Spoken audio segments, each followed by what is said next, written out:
hope you're ready to jump back 40 years because we're diving into the 1980s and a brief history of the boombox. The invention of the boombox represents a critical moment in the history of outdoor audio. The origin of the boombox. Although the boombox has strong cultural associations with New York hip-hop culture, the first model was in fact developed in the Netherlands. The Dutch company Philips released their first radio recorder in 1966. This was broadcasted, and the audio from the microphone could now be recorded directly onto cassette tapes for the first time. Powered by 6 D-cell batteries, the initial model included a handle and was fully portable to record on the go, as long as you brought your muscles, because they were quite heavy. Interesting enough, boomboxes also grew popular in Japan in the early 1970s, where they were being mass-produced. Boomboxes didn't reach the U.S. until the late 1970s. Interviewed in NPR's musical documentary, The History of the Boombox, the hip-hop historian Fab Five Freddy describes how New York hip-hop culture was popularized by the use of the boombox. This new portable device allowed for recordings to be made directly onto cassette tape. Young people would often go to inner-city parties with their boombox. Here, they would make live cassette recordings of the music being mixed. This way, the listeners across the city came into contact with the sounds of hip-hop for the first time. Volume and bass above all else, and the boombox became the favored musical vehicle for hip-hop artists.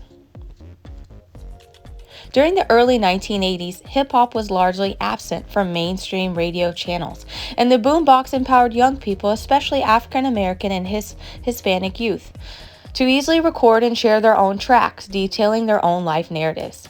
As an entirely portable device, the boombox was an important symbol in the music-making industry, and by the end of the 1980s, however, the popularity of the boombox was dwindling.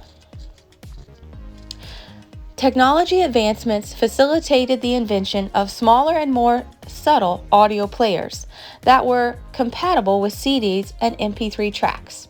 This cultural shift towards private, individual listening devices can be followed through the 21st century into the invention of the iPod, where every new model released seems to decrease in size. Despite this pattern, it's possible that we will see a gradual return towards the boombox as a type of audio listening device.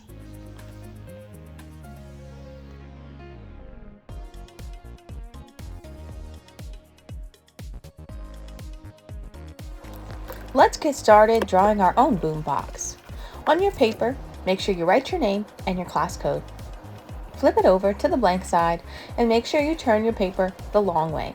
We're going to get started drawing that handle and the rectangular shape of the boombox. You will also have rulers available, so if you would like a straight edge or a straight line, or even to measure and make sure that your shapes and designs are symmetrical, which means that they are equal on both sides, then you can use your ruler. I am creating several different sections and lines and shapes within my boombox to represent all of the knobs or buttons in which they would use to record. In the middle or somewhere on your boombox, you should have that rectangular area where your cassette tape would be. They would use this to actually record live music on. And you can additionally add more buttons, circles, rectangular shapes. Make sure you're drawing 2 speakers on the side and crisscrossing or cross-hatching your lines to represent the texture that those speakers might be in real life. We are going to be using fluorescent oil pastels, and I have a special surprise that's going to make them glow like we are back in the 80s in the retro world. These oil pastels are fluorescent, so under the black lights they will glow. And there's many different colors to choose from. You can follow and trace your pencil lines, which is exactly what I'm doing because I'm prepping my artwork to paint. So some sections I am just tracing the pencil lines, but some sections I'm actually filling in with color. Some of the smaller sections work better for oil pastels, and then the larger sections of your paper work better for paint. Oil pastels and paint resist each other. So while you're painting today, you can actually paint directly on top of them and they will not blend together. Have fun today picking some bright, vibrant colors for your boombox. I hope you enjoyed designing all the knobs, the speakers, the cassettes, and enjoy painting under the black lights. When you get done painting and your whole boombox is finished, please make sure to put your brushes back in the water cup and place your artwork on the drying rack. See you next time.